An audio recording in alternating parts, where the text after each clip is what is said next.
We are a completely free online college and scholarship resource for first generation and underrepresented college-bound students.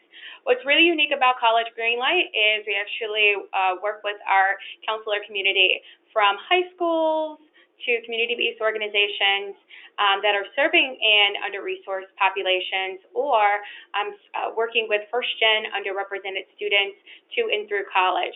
We are currently working with over 1,450 community-based organizations across the country, really making sure that we are a tool that is closing the information gap that so many of our students and their parents experience, but most importantly, us as advocates, we want to make sure that we're getting information out to you all to help inform your practices with your students. And so we're very excited to present College Greenlight, our webinar series. But if anyone is new to College Greenlight, or if any of you all would like a training on College Greenlight tools, please feel free to type in training, and we'll follow up with you.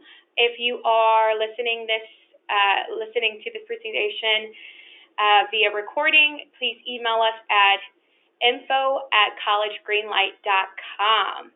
All right. So without further ado, I would like to introduce you all to our amazing GW team. We have with us Lauren Holloway and Connor Long, who are going to be our presenters. So Lauren and Connor, please take it away. Hello, everyone. We're so thrilled that you were able to join us today and just pretty much hear our insight and our overview of how we think you all can benefit from the information that we've gathered about really just rethinking and relearning the admissions timeline for counselors and how you all play a role within the lives of your students when they are attempting to learn more about colleges and universities and begin their pre-application processes. I am Lauren Holloway, and I'm actually a first-generation college student, or was a first-gen college student when I went through my higher education career. But I am the Senior Communications and Marketing Associate here at George Washington University in the Office of Undergraduate Admissions. And I have my colleague here, Connor. Yeah, hi everyone. My name is Connor Long. I'm one of the assistant directors of undergraduate admissions here at GW. My part of the wheelhouse within admissions is overseeing a lot of our intentional programming for students of underrepresented identities, everything from our on-campus recruitment programs to our initiatives off-campus as well. And like Lauren said, I'm also first-generation college student as well, a child of immigrants, and my father is a refugee from Vietnam. So college search has always been a really interesting kind of topic in my life, and that's where kind of my career started. So really excited to talk with you all today. And what my role kind of plays in our office is essentially I'm the person who is reaching out and doing a lot of the direct communication with our students as far as getting the information about GW and what we have to offer to them and all of the students, any form of a student, getting that information to them via whether it's email marketing, print marketing, and assisting with any events that we may, have here on campus, or making sure that our admissions reps have the correct materials when they're out doing their fall travel, college fairs, things of that nature. But today we really just wanted to take an in-depth look at how the landscape over, recent years has changed for how counselors apply their knowledge to what they do when they're assisting students in the pre-application process. And we understand that a big part of that is how the traditional college student has really changed over the last, 5 or so years.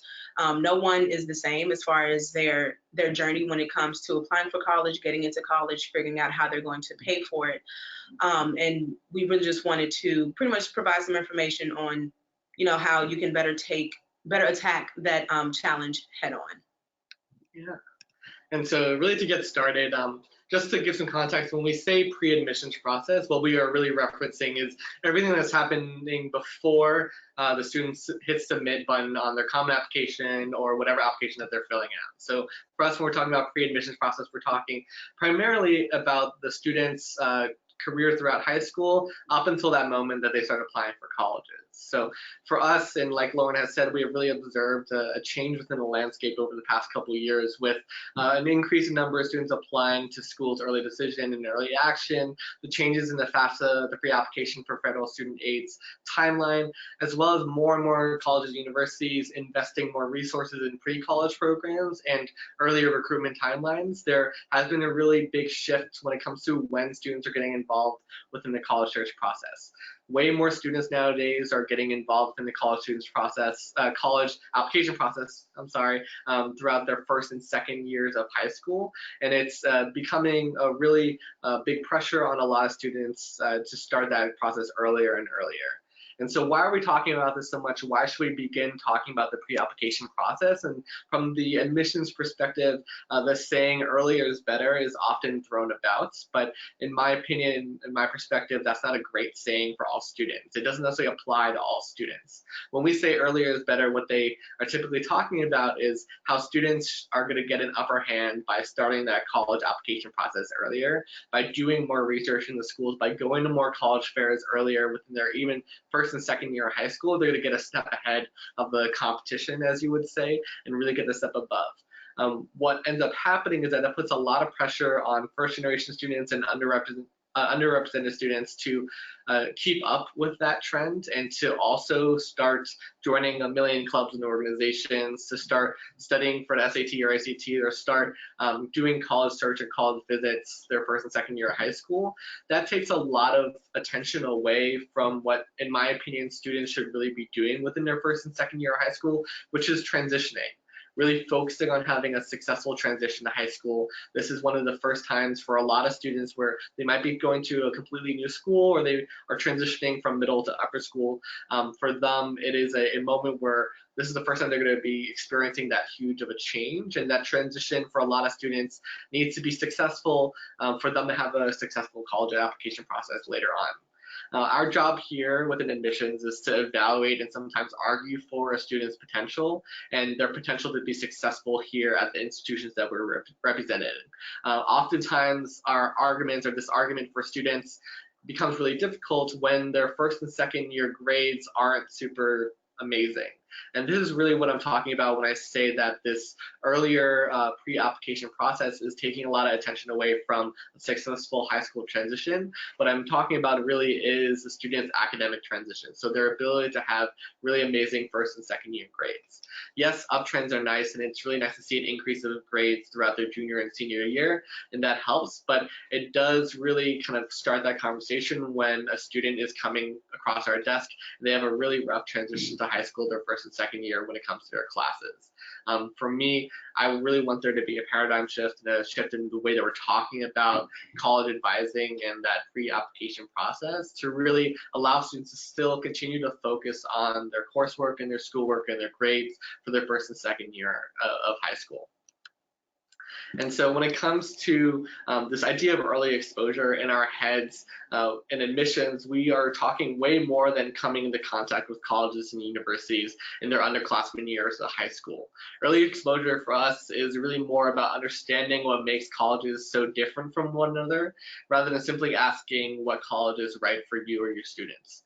I tell students all the time to shift the paradigm of their questions and make sure that the questions that they're asking really do count. Don't simply ask how big is your university or does your university have the program I'm interested in. Lots of schools will have an English major. The real difference is how is that English major or how is that program different at each university or at college that you're looking for. Early exposure to college is about what makes the school different from one another, not necessarily what the school has to offer for you in a vacuum. Once the student finds out how schools are different from one another, that's really where the student can start formulating their questions and to have really more of an effective impact on that college search process for themselves. We're going to talk a bit more about how students can get involved in early college exposure in a bit, but I just wanted to give some context as to what we are really thinking about when we talk about early college exposure and what that looks like. So within our perspective, the job for all the stakeholders on both sides of the desk is relatively similar. For college counselors, high school counselors, and CBO counselors, along with admissions representatives, understanding the ways in which we can help our students make the most of every opportunity they have to learn about a school is really where we're beginning. And then also to support them through their choices and through their transition of high school. Being a counselor isn't just talking about college search, but thinking about how you can support students holistically. Academic advising, in my opinion, in a lot of ways is college advising, specifically for a lot of the students that we're working with. And then lastly, committing yourselves to endeavor. I'm going to use this phrase later, but to be the champion in your office can never be an understatement. Commit to being an advocate for the voices that aren't always in the room, and commit yourself to the success of these students. So for all you as counselors, there are a couple points that I want to focus on when it comes to that pre-admissions timeline. First, when it comes to the topic of early exposure to college, there are a couple easy ways that you can go about exposing your students. First, look up NACAC college fairs. NACAC is the National Association for College Admissions Counselors. They host a large number of college fairs in almost every state within the US. These are typically extremely large college fairs that are inviting all hosts of member institutions to these fairs. These are typically the largest college fairs that I've at least attended. Find the ones that are close enough to you that you can attend and register your students to go to at minimal cost. And I'll be talking about how to make the most of these college fairs a bit later, but these fairs are usually great opportunities to expose your students to a large choice of schools from the get-go. Second, I would say do some research on pre-college programs and fly-in opportunities offered by colleges and universities. A lot of these programs have funding opportunities for your students, so they can either get a scholarship to take pre-college program classes and earn college credits for free during high school, or they can have their travel paid for if they were to come for a fly-in program. More specifically, just to use an example, here at the George Washington University, we have a multi-night fly-in program that we do in September called EuroGW. We do offer travel grant opportunities where we, if a student applies for a travel grant, they have to provide a letter of recommendation and write an essay. If they get travel grant, then all their travel is paid for to and from Washington, D.C., essentially making the program have no cost. College Greenlight itself is a really amazing resource that has a chronicle of a lot of opportunities for students to take advantage of in both this pre-college side and this fly-in opportunity side. So I would highly encourage you checking them out. And a lot of fly-in programs happen in the fall with applications opening up as early as late summer. So this may focus on high school juniors and seniors, so I would just say keep that in mind when you're looking at that kind of timeline. Pre-college programs are more typically focused for any high school student happening over the summer as well. Lastly, as a CBO, you have the power to reach out to colleges and universities, and this is something that I'm constantly getting questions about. Most college representatives are planning their travel in July and August for the fall through the months of September and October. Get in front of them and do some initial outreach. Don't be afraid to do a lot of outreach to admissions representatives like myself to say, hey, we're a community-based organization in this area. We are a college preparatory program in this city. We would love for you to come visit and speak with our students about a wide variety of topics or your institution specifically. When it comes to having admissions representatives visit your organizations, don't necessarily think of them as a high school visit would be. In the admissions side, when we made it an expectation for our admissions counselors to visit at least 2 CBOs through their fall travel. I spent a lot of time coaching our counselors to offer the visit as a service. Instead of just coming to your CBO or your organization and to talk about GW and how great our school is, I would offer a CBO to come do a workshop on financial aid or do a workshop on the personal essay, or just simply under the name of GW. In that way, you all on the organization end can incorporate that into your college preparatory curriculum and don't have to sacrifice your valuable time with your students solely for college visits. I would say if you wanted to do outreach to admissions offices to see if they wanted to partner on a workshop like this, the best person to reach out to would definitely be the territory manager for your specific state, or if this individual has any assistant directors or associate directors who oversee all of their partnerships. I would suggest reaching out to those people individually. Another thing you should really be focusing on with your students through the pre-application process are their academics. I know I've said this a million times by now, but I cannot stress enough how important it is to be going for a lot of students who might not have necessarily the guidance at their specific high schools around how many APs or honors classes they should be taking, to even simple tutoring opportunities. With the increase of resources like Khan Academy and other online resources, there are a plethora of opportunities for students to receive free tutoring. And in my opinion, it's really about just connecting those students to these opportunities and to these resources. So to recap, there are just a few ways in which you and your students get started on the college exposure. And while you take a second to read that, I'm going to take a sip of water. Excuse me. So next up, I just want to talk really quickly about how students can, what students can do to really help themselves through college. Beyond focusing on their first and second year transition to high school, simply thinking about college as a next step and keeping that in their minds is really a positive experience as well. Because one of the most detrimental things that can be done for a student in the college search process is not seeing themselves going to college until their senior year. This doesn't necessarily mean putting them behind the game when it comes to working on their college application processes or et cetera. It's more detrimental to the sense that students aren't thinking about the academic environments in which they thrive. They get to their senior year and they're faced with questions like, what kind of school would you like? Where would you want to be? What kind of size school would you like? Yes, they can answer these questions, but it really does make a difference in how much they're putting thought into how that's going to impact their college search or even the next 4 years within college as well. One of the things that I get most questions about from college counselors is how to make the most out of a college fair. Whenever I talk to students about college fairs, I always encourage flipping the script on how we traditionally speak about college fairs. Traditionally, we speak about college fairs as an opportunity for schools to get to know you. So students are coached to introduce themselves and to make an impression on the admissions representative.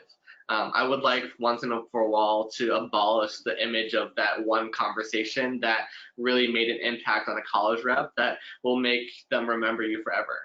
In all of my years in college admissions and out of all the students who I remember from college searches, none of them were met at a college fair. College fairs are not the place to make lifelong impactful relationships with college admissions representatives. I would really say flip the script, and instead of thinking of college fairs as meant for colleges to get to know you, college fairs should really be an opportunity for schools to make, in colleges and universities, to make an impression on your students. So again, instead of college fairs being an opportunity for schools to really be judging and evaluating your students, it really should be the opposite. Your students at college fairs are the ones with the power to have that impression made upon them. They're the ones who are evaluating the schools. At the end of the day, the college and the representative behind the table needs to make that lasting impression and not the other way around. So next, I want to really talk about two main pain points for a lot of underrepresented students through the college search process. Early decision and early action impacts on the college process, and also a potential shift in understanding of what college counseling really means. So when it comes to early decision and early action, this is one of the areas coming from an institution that offers early decision and previously working at a school that offers early action. This is one part of the college search process that has a lot of ambiguity around it because a lot of schools do things differently. When it comes to counseling your students around early decision and early action, the most important thing beyond knowing the differences between them is how that's going to impact their decisions later on.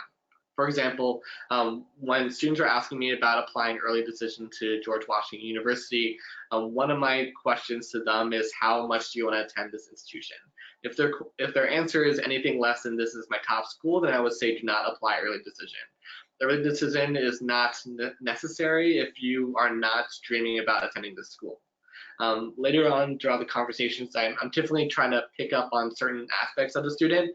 I would never suggest a student apply to a school early decision solely because they are afraid of not being able to get in. For a lot of schools, early decision, yes, it does have a higher increased acceptance rate, but for a lot of those students, they're just self-selecting and making sure that they are qualified for the school before they're applying early decision.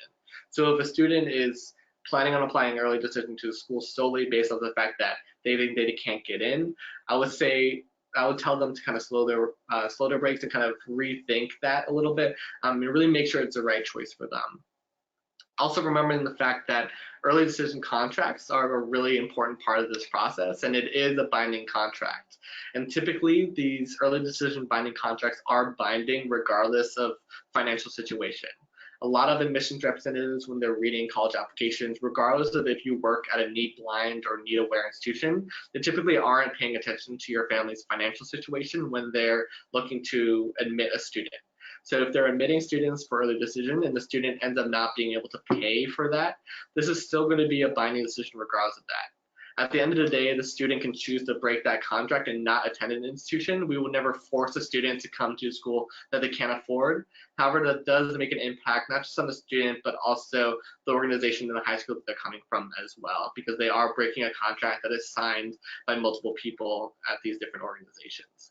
So when it comes to early decision advising, I would really be cautious around students who A, are applying just because they are afraid of getting in, and B, they may have some concerns about financial situation or how much they could pay for college.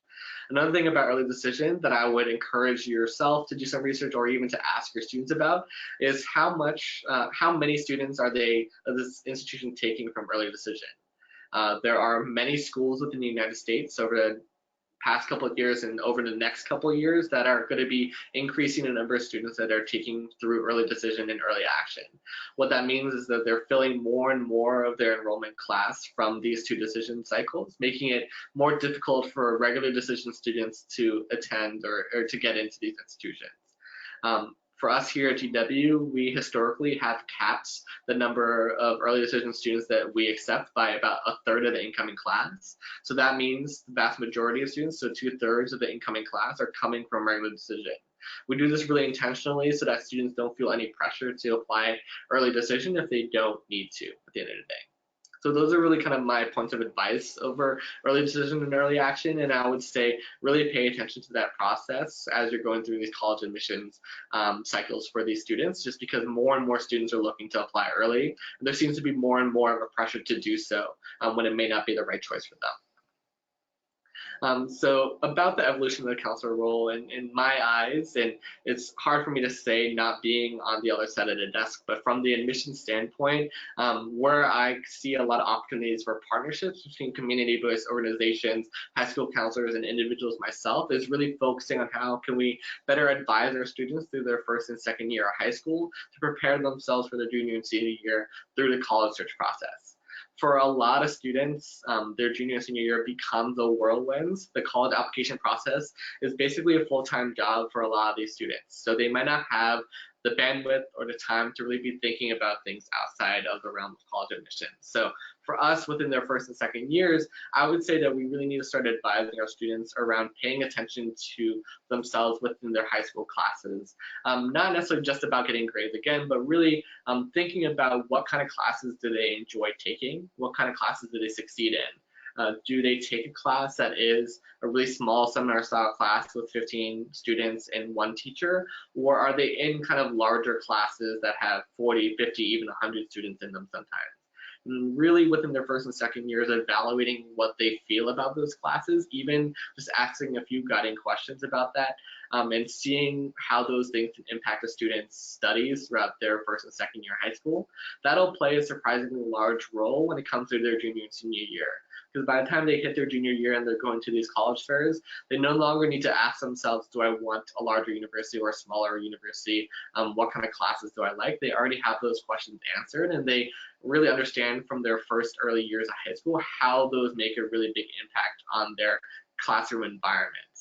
So when it comes to the evolution of what we think about counseling our students, when it comes to the college application process, I would really hope that we can open up that conversation to include more things like academic advising and really doing some introspective or kind of thoughtful conversation around academic environment and what that means for the college search later on.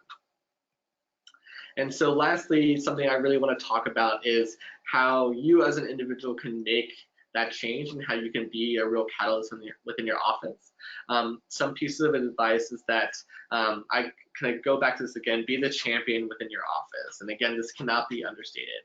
For a lot of us, unfortunately, within our institutions, this might not be a priority. And for us, we are constantly needing to be an advocate again for the students who necessarily aren't in the room and those voices who aren't necessarily being heard in that exact moment. So don't be afraid and continue to be a champion with your office and to be the expert in the room.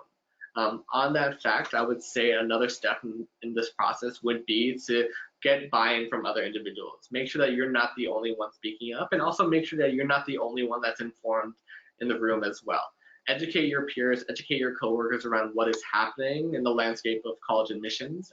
Educate your peers and your coworkers around what you can do to better this for not just yourselves, but for your organization and institution as well. And one last thing that I do want to touch upon is potential relationship building between community-based organizations and colleges and universities. There are some really great examples of ways in which community-based organizations could do really positive outreach to college and universities or other ways around. I really wasn't able to touch on that too much within the presentation, but I'd be happy to field some questions and to talk a little bit more offline about what does it mean for a college and university to have a relationship with a community-based organization or a high school counseling office a little bit more formally beyond just looking for a visit. Beyond that, that's really kind of where I wanted to wrap up and end. And Lauren and I at this point would be happy to take any and all questions you may have. But thank you so much for listening, and yeah. All right, great. We have some really great questions. First question, what percent of students that apply early decision that are first gen versus non-first gen?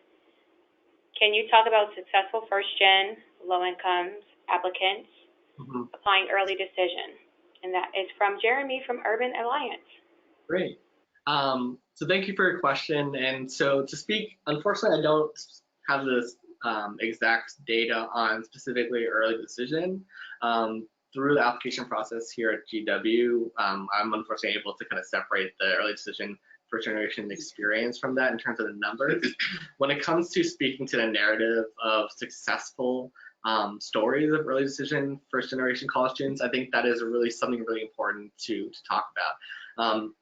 In my perspective, and something that I'm consistently kind of reminding my colleagues or my admissions colleagues in general, is that being a first generation college student doesn't necessarily always equate to other identities. It doesn't always mean that you're a student of color. It doesn't always mean that you're a low income student as well. So speaking about first generation college students, when it comes to their journey through the early decision process, it may not be a concern about paying for college. So I just want to kind of put that out there. When it comes to successful early decision applicants within the first generation experience, typically where sometimes things fall short is the resource and counseling when it comes to that conversation with their parents or legal guardians. And what does it mean to be applying to a school early decision? Something that I have faced personally in my past as an assistant director is when I was working with students around deciding whether or not they wanted to apply early decision, and when they were given the early decision contract, having to have that signed by their parents actually became a really difficult conversation to have, because they weren't able to have that conversation with their parents about what does it mean to be applying to a school, and having to sign a contract around that was a really difficult and a really scary thing for the family to kind of grasp, that this is a binding decision that you have to go to the school no matter what happens if you are admitted. Is a conversation that was really difficult to have so late in the process. So for me, when it comes to having a more successful kind of experience for that student, I would say including the family in that dialogue early in the process. If the student has any schools on their list that have a prospect of applying early decisions specifically, I would say getting the family involved within the conversation early is really important, because that is ultimately going to be a choice, not just about the student, but for the whole family as well when it comes to early decision contracts. Next question from Annette Lopez. Any tips on working with undocumented students, especially when their parents don't have documented income because they are also undocumented? Yeah, that is a great question. And so I'm going to talk about the first part first, of general tips when working with undocumented students and some best practices that I've seen within offices. First is really appointing a point person for these students to be a resource for. I think one of the biggest challenges when it comes to working with undocumented students is not wanting to unintentionally disclose the student's status to many people that it's not unnecessary to do. I think for these students, that is a really big fear and a really big worry for them. So having one specific individual within your office, within your organization, who will work with and be a point person for all undocumented students is really important. For us in our office, we have that individual. So when communication comes in or when questions come in, that when it comes to light that the student is undocumented or they're advising someone who is an undocumented student, we point them to that individual's direction, not because we can't handle those questions, but we want to make sure that the student's identity is protected. We want to make sure that the student feels safe throughout this entirety of this process. So I would say step one, anointing that one person. When it comes to the fact of having undocumented income as well, that would really play a role through the financial aid process. And this is really dependent on the institution, because unfortunately here at GW, we offer scholarships for undocumented students, and that is a optional question that is off of our common application. But when it comes to undocumented students here at GW, we classify them within our international population, so they wouldn't be able to apply for need-based financial aid, because our need-based financial aid requires the pre-application for federal student aid and the CSS profile, both of which would require a social security number. And so unfortunately that need-based financial aid component wouldn't be there. So I would say if you're working with students who have parents or families who have undocumented income, really looking for institutions that, like GW, offer scholarships for undocumented students that don't require these kind of same guidelines that FAFSA requires. I would also like to add, regarding financial aid and scholarship opportunities, there is a scholarship opportunity that is currently open for undocumented students called Open Door.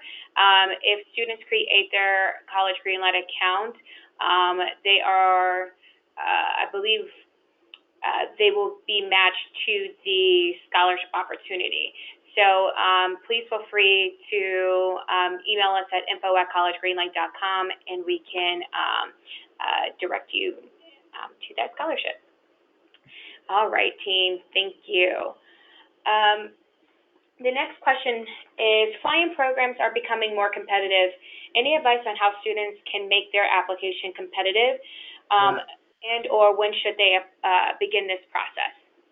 Yeah, thank you for the question. So this question was about fly-in programs being competitive, and it's actually ironic because I'm the project manager for our fly-in program here at GW, and it is an extremely competitive program here. I apologize for that. I don't know what that is. It's an extremely competitive program here at GW specifically, and it's part of the program that I really have a love-hate relationship with.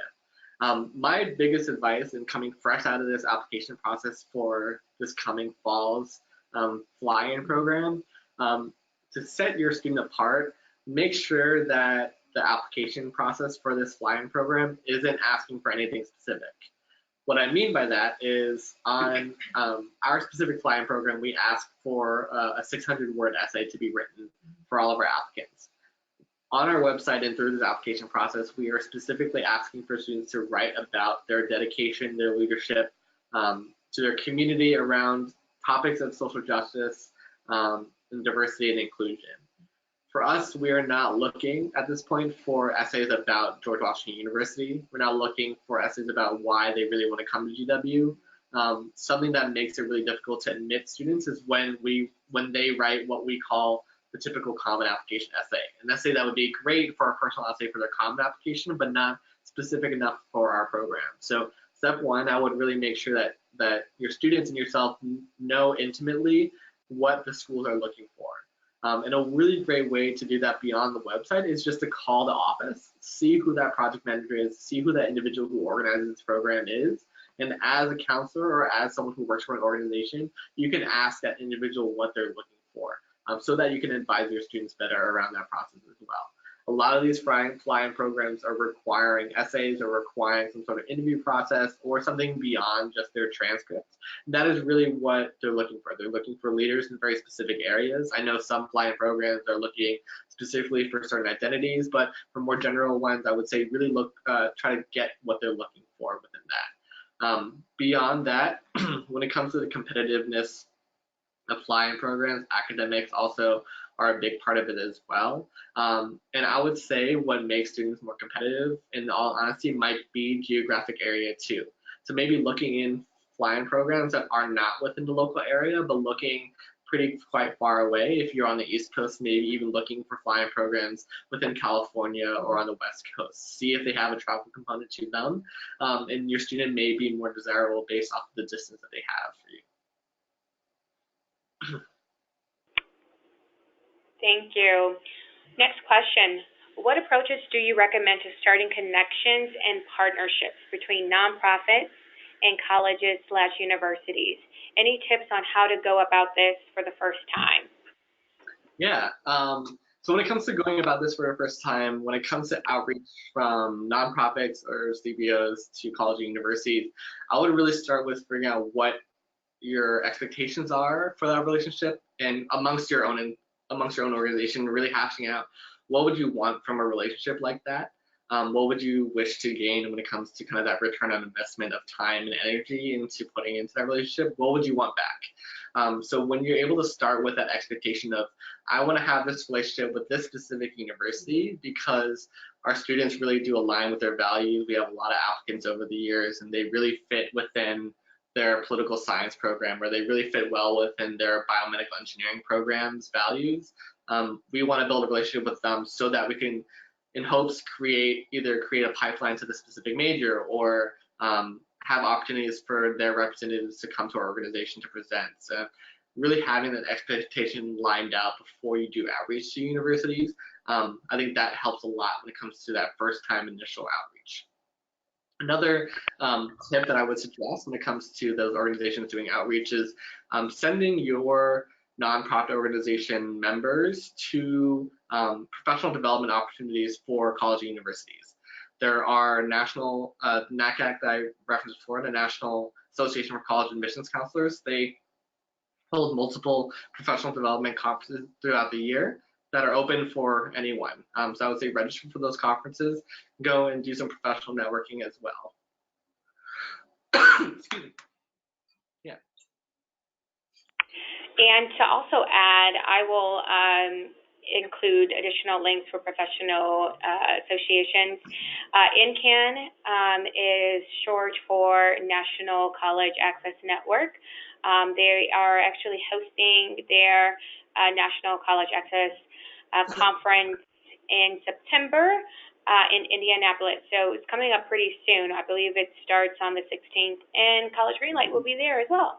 And another great college access professional association is NPEA. That is National Partnerships for Educational Access. They are a group based in Boston, and they host their conference every year around April. So I will share that link. All right, team. Next question. For students that really don't know what their interests and strengths are, what do you suggest we do as counselors to help them? Yeah, I think first and foremost, when it comes to students who don't know what they want to do in college, academically or even socially or extracurricularly as well, I think the first place to start, that I always start, is letting the students know that they are not alone in that. That is really important. And to demystify the fact that students are entering the college having a major, I let students know all the time that here at GW, even about half the students here that enter in within their first year switch their major within their first 2 semesters. A lot of students come in saying that they know exactly what they want to do, saying that they know exactly what they envision their path to be. But those priorities change even within your first couple weeks of starting classes. So letting the students know that they are not alone, even if they feel like they're not, because based off what everyone else is saying. Beyond that, when it comes to the actual college search, knowing how easy it is to transfer between colleges sometimes may not be the easiest thing to find out. So what I mean by that is here at GW, it is pretty easy to switch majors, but there are a few caveats around that, depending on what major you want to switch between, what combination you're looking for, what kind of academics you're looking for. It sometimes may be more difficult to switch majors or even switch colleges that you're within. So I would say the best way to kind of find that out more candidly is by reaching out to students within the college. So a lot of colleges, admissions offices have either student workers or student ambassadors, and you can ask an admissions office, hey, do you have a student within the School of Engineering? That student will be able to talk in great detail and quite candidly about what is it like to switch majors within the engineering school, or you even ask the admissions office or even ask the admissions tour guide coordinator, hey, do you have any students who work for you who have switched majors recently? Instead of talking to the admissions professional about that, I think that's an area in which the student experience is really important. Because even if it's an easy process on paper, it may not be as easy for the student side as well. So I would say looking for the student narrative, and that is going to be really important. So make sure they're not alone, and then figure out that process and learn. Yeah, and to add some more context to that, even coming from a marketing perspective, as far as how we do outreach towards students, we want to create a more personable experience for them when we're giving them information, but there's really nothing wrong with starting out as signing up for, a mail serving list as undecided. That's a great way to get information just about the school in general. And then once you're able to do a more deeper dive, if your student is able to get a chance to go visit that college or university that they're interested in, they are able to ask those types of questions in person. They're able to see and kind of visualize themselves being on the campus, and then maybe they can further determine whether or not they can, decide on a certain field of study or decide on a major. But just to start out and get general information to begin the process for them as far as diving into what a school can offer for them, they can definitely start out undecided and then update their information at a later time. Thank you. Next question. Many of my students have expressed a lack of confidence in terms of admissions process, particularly when it comes to test scores. Even though they're on the top of their class, their scores are exceptionally high for their classmates. Do you have any advice for encouraging students and letting them know that they are qualified and have potential to succeed? Yeah, that's a really good question. And I think that is, in all honesty, one of my big motivators for wanting to come here to GW to work, is because we are a selective institution that is test optional, and that we do believe wholeheartedly in that factor, that value, that students are students beyond that one day they take the SAT, and that they have capabilities and potential beyond that one test. I want to first say that it's really difficult to really have that shaken for students, and I think that is one of the hardest parts about being a first generation college student, is that kind of sense of not being good enough, or not feeling like you are somewhere, like that imposter syndrome, that you are not meant to be there for whatever means. Even if they are top their class, and if their test scores just aren't that stellar, but they are in range of what their high school average is, I think students have that image put upon themselves. So I do want to sympathize and first start off by saying that that is a really difficult situation to have. Moving forward, beyond looking at test optional university, that's always something that you can talk about. But when it comes to talking with your students specifically, I would reassure them that there are very few colleges and universities that would not read a student holistically. What that means is every single college or university, and every single person like myself who's reading applications, we are taking every factor into consideration. And we know firsthand what it means when we see a really stellar student who has straight A's, but test scores that may not be within our range for admission. We as admission professionals get a lot of training and a lot of understanding of how social capital and privilege plays into the standardized testing business. And for us, that is something that we take in mind and keep into consideration. So for you and for your students, I would always say, like, try not to focus on things that you can't change in that exact moment, right? If a student receives test scores that are on average or on par for their high school, but may not be within range for the school that they're applying for, let them know that they can't change that in the exact moment. Focus on things that they can change, like having a really stellar personal essay, really focusing on that experience, really focusing on that narrative, and being able to put that into words is really important. Beyond that, focusing on other parts of the application process, like being able to go visit a school, focusing on finding schools that are the right fit for a student, I think are also really important points as well. We could talk about looking for and applying to test optional schools for a while, but I think that kind of goes hand in hand. If a student has really stellar grades, but is not a super strong test taker, and is not super confident within their test scores, I would say test optional institutions are great, and there are a growing number of them, and they will continue to be growing over the next couple of years for sure. Thank you. We have a couple questions around fly-in programs. First is if you can better explain what a fly-in program is and what is the difference between the application process from a fly-in versus college application process. And then we have a follow-up question on can travel grants be applied for outside of your fly-in program? So one of our counselors noted that your fly-in program window for GW has passed, but are there opportunities for counselors to bring their students to the campus, and do you all expense their travel? Yeah, that's a great question. So I'll start off with the fly-in part. So first off, apologies for not explaining what a fly-in is. That is definitely my fault. And so fly-in opportunities are programs that are run by colleges and universities. It's called a fly-in because typically those colleges and universities are providing an opportunity for students to fly into their local city and their campus to come be on campus for typically multiple days. For majority of these fly-in programs, these are times where students come to campus and they stay with the current student. So for here at GW, all of the students that are coming to campus for our fly-in program are staying with current GW students who have been vetted by our office.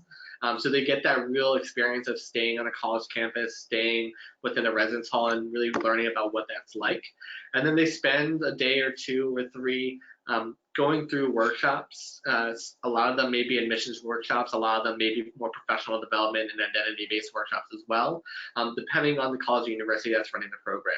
Here at GW, our fly-in program really focuses more on a specific topic around social justice, diversity, and inclusion. And we then kind of treat this as more of a professional development and leadership opportunity for our students.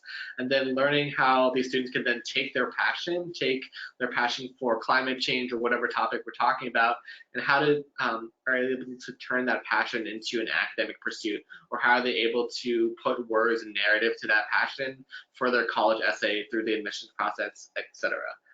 So these fly-in programs are essentially opportunities for colleges and universities to bring students to campus that historically wouldn't have an opportunity to do so by providing funding for their travel. So for our program at GW, there's no fee for the program, so students come for free. All they need to do is pay for their travel to and from DC. However, we do offer this travel grant that if a student gets accepted for the travel grant opportunity, all their travel is paid for. So to talk about so for example, here at GW, our travel opportunity is passed. If you are an organization that wants to bring your students to campus, that is something that we would work with, and that's something that we've done in the past. So here at GW, we've had opportunities where we've had counselors and organizations reach out to us and say, hey, we're doing a tour of the DC, Maryland, Virginia area. We want to stop by and check out GW. Is there any way they can help us within this endeavor? While we may not be able to always help reimburse travel or expense travel for that group of people, depending on how large it is, something that I know we've done in the past pretty frequently is by offering hosting opportunities for their students. So let's say you're an organization and you're bringing 20 students to colleges around the DC area. We've offered to host those students in current student residence halls with current students. They get that experience again about being in a residence hall, and also you don't have to pay for their housing for the night or 2 that you're in DC. So as you're completing that leg of travel, that's just another expense that you don't have to worry about. So while depending on that outreach, some schools may not be able to provide expenses for travel, think of more creative ways or different ways in which we can help you along that endeavor by providing meals or even housing students for a night or 2. Would be pretty helpful in my opinion. So all that would require to do is just have you commit some outreach to specific people within offices. I would say try to find a specific staff member. Try not to call the general admissions line, because the students or the individual staff members who are working those phones may not know exactly who to point you to. So trying to do a little bit more research on that side. Thank you. And we have another question around college fairs. Can you share, really the value of engaging first-gen students at the college fair? I know that you touched on it a little bit earlier, but they wanted to kind of learn a little bit more about engagement. Yeah. How can college fairs as an engagement tool work better for students and college admission reps attending? Yeah, and so that is a really good question. And so from the admissions end, what's really interesting is that we never know who in the room and who at the college fair is a first generation college student, right? It's a non-visible identity. On the other side, when it comes to giving advice to college students, or when I'm talking to a group of first generation college students and giving them advice on what to do at a college fair, a lot of that kind of exposure and a lot of that engagement is focused around seeing what's out there and getting an understanding, getting a feel for what does it mean for universities to be different from another. I said that before during the presentation, but I think that is a really important point. For example, within college-going households, I think there is support and there's a narrative there about what their parents' college experience was like. And then when they go do research about other schools, they'll then be able to see what the differences were between what their parents experienced, what their parents said that they did, and what's actually happening at different colleges and universities. For first generation college students who do not have college-going parents or legal guardians, that may not be an experience that they have. And so when it comes to going to a college fair and having that engagement, a lot of this should be, in my opinion, when I'm talking to students, what I try to get them to do is to really see how the college that they're talking to right there is different than the one that they're next to, or different than the one they're also interested in, and seeing where those differences lie, and also really prodding the admissions representative on why that makes a difference on their experience within college over 4 years. So if a student comes up to me and asks me about how large our classroom size here is at GW, I take it upon myself to ask them what they think that makes an impact on their search, or what do they think makes an impact on kind of their experience within college, right? So if I tell them that we have an average classroom size of 31, what does that really mean for you? And does that make a difference within the way that you see this school? So actually kind of having that engagement there.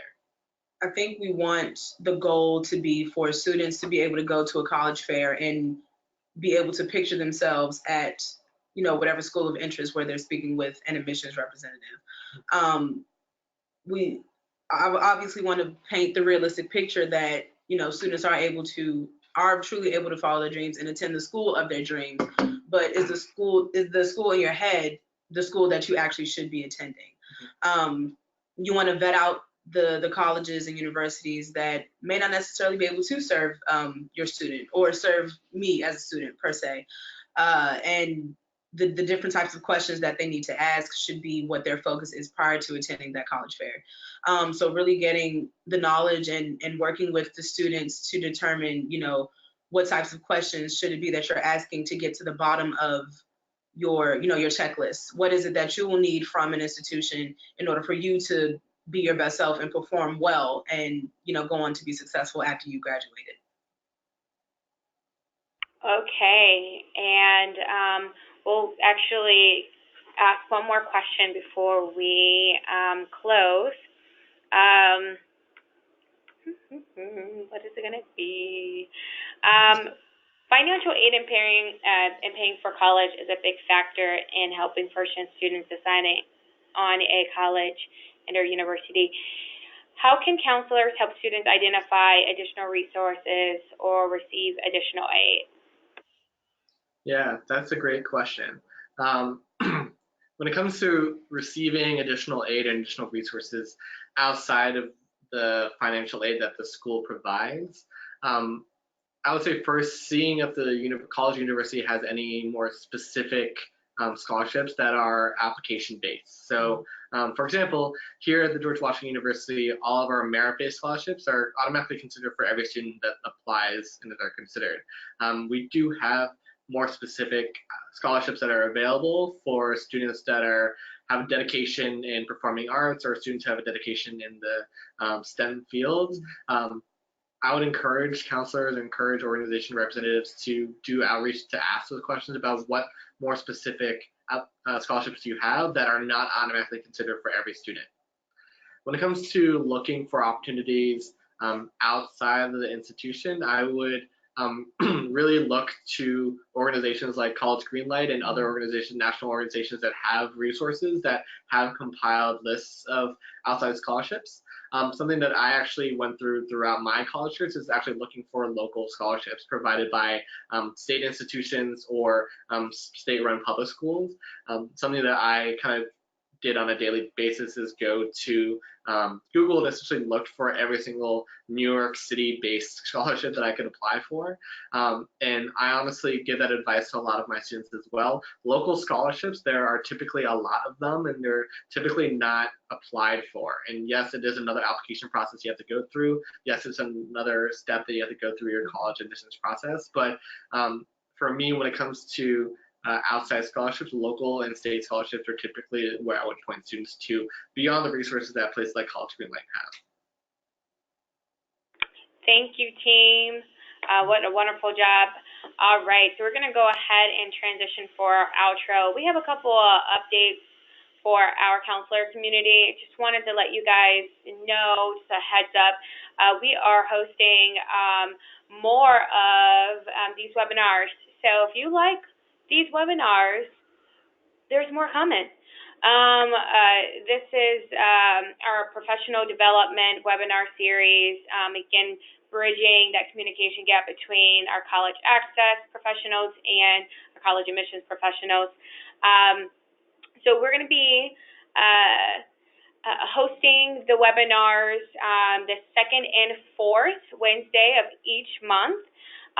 For the month of September, we have 2 webinars for Emerson. They are going to discuss best practices in building CBO and college partnerships, going a little bit more into detail about informal or formal MOUs. How do you begin that process? What does it look like? That webinar will be on September 11th at 3 p.m. Eastern Time. Registration will open this Friday, but type in #webinar Wednesdays into the chat box, and I will follow up with you all with more details. And then our second webinar is creating sanctuary spaces for undocumented students and support. That is going to be on September 25th, 3 p.m. Eastern Time for our counselors online, and we will be sending out registration information as well. So if you're interested, type in #webinar Wednesdays. We'll send more information. And next, we have our upcoming online events. These are opportunities for the entire College Greenlight community. So this is not only just for our counselor community, but we're inviting students and we're inviting their parents. The next event that we're hosting is with Gates Scholarship. It's an info session and Q&A. That will be tomorrow, actually, August 28th at 7 p.m. Eastern Time. All high school juniors and seniors, counselors and parents are invited. I've included the sign-up list here. And then also, please join us for our online college block party. That will be on October Wednesday the 16th and Thursday the 17th between 6 p.m. to 9 p.m. Eastern. This is going to be our blowout event. So we are inviting 6 colleges to talk about admissions, the admissions process, application, essay writing, and we're also going to have a diversity student panel as well. So we want all of our students in high school who are excited about college to join us. College counselors, you are also invited. parents, they can come. This is a really great parent engagement opportunity. It's going to be online, and registration will open September 15th. If you're interested, go ahead and type in online events in our chat box, and we will follow up with more details. Again, if you guys are looking for another refresher on College Greenlight tools, type training or email us at info@collegegreenlight.com. With that being said, I want to thank the amazing GW team for such an insightful presentation. We will be sending over the recording and the slides for you all to review at your convenience. But again, share with your community, share with your counselors and your team, and you can share with their students if they are at all interested in learning a little bit more about GW. Lauren, Connor, any suggestions on how our counselors can get in front of your team? Yeah, so my contact information is pretty easy to find online. My face is on our website under the admissions contact. So feel free to get my phone number or my email from there, and feel free to reach out. And yeah, I'm definitely really accessible. I don't know if Lauren's information's on there. It's not, but I am available if you need me. I'll be sure that it is provided to you all through Brittany, so that you can reach out to me directly if you have any questions. I'd be more than happy to, help you, assist you, give you any of the information that you need.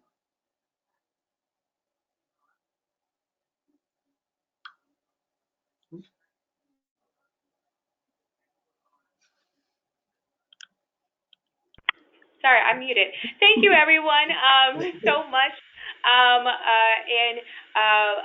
We will definitely follow up with you with the recording and the slides. If we did not get to your questions, we're going to be sharing your contact information to the GW team. They'll be following up with you all accordingly to help you all learn a little bit more about what they're doing.